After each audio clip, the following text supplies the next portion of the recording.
Okay, I thought I'd take you through the new crossline laser holder that I made here, and describe how it's set up and basically how it works.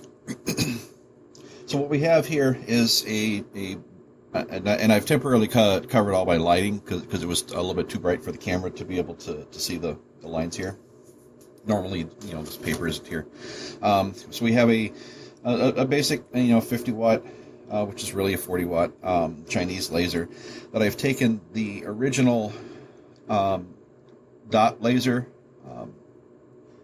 marker holder here off, and I've 3D printed this mount here that holds two line lasers, one here that covers this axis, and then one here that covers this axis. And each line laser is held in place with a set screw that's threaded into the ABS plastic here.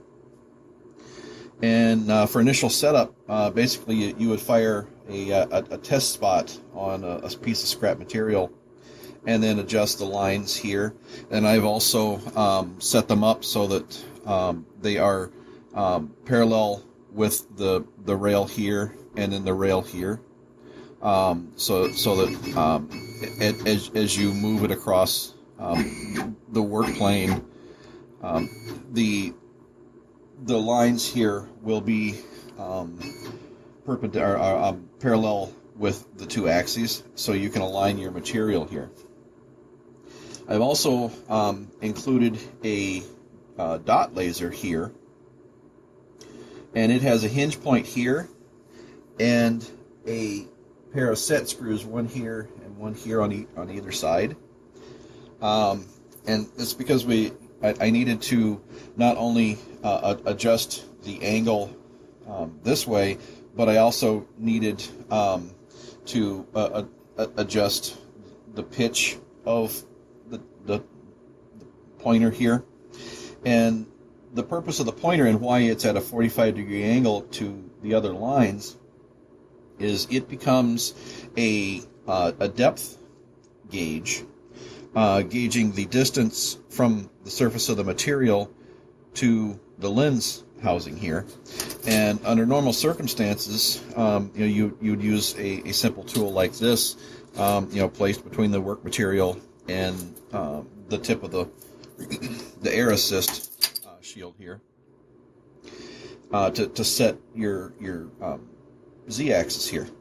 But with this additional dot pointer here, you don't need that, because again, once initial setup, you have to adjust it so that it's on. But once you here, let me put a piece of thicker material in place here, and I'm hoping the camera will pick it up.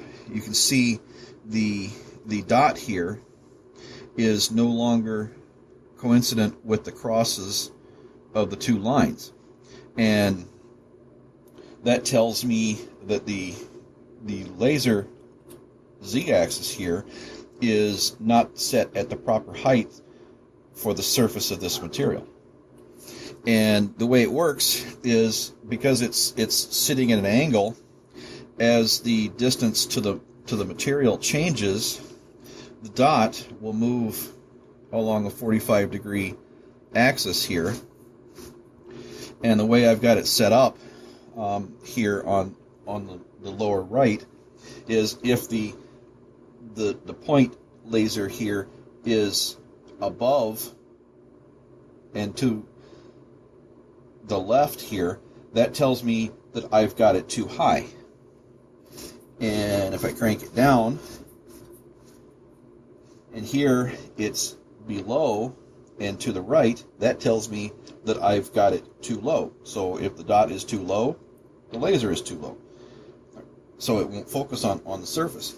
So instead of using a focus tool to determine my height, by constantly testing here, I simply use this dot, and I can crank the bed until that laser pointer hits the cross point here, and I no longer need this tool to tell me that I'm perfectly aligned, altitude-wise, in the Z-axis here. And where this comes into play, if you have a non-flat surface that you're working in, say the bottom of a bowl, it might be difficult to get one of these down in it. So that this will always mark where the laser fires by the cross point of the two lines. But I've also got a Z-axis assist here in the position of this dot, and that's really helpful for doing for lining up on a rotary jig on round objects such as water bottles and things like that, because it's very hard to, with the original 45 degree or 90 degree, wherever you happen to put it, pointer, to actually work on the top of a rounded surface. And with the lines here being 90 degrees from each other, it's very easy to work on top of a rounded surface, and then the laser pointer here indicating your altitude is correct, your Z-axis is correct on top of that rounded material, makes it very, very quick and easy to set up and begin a job.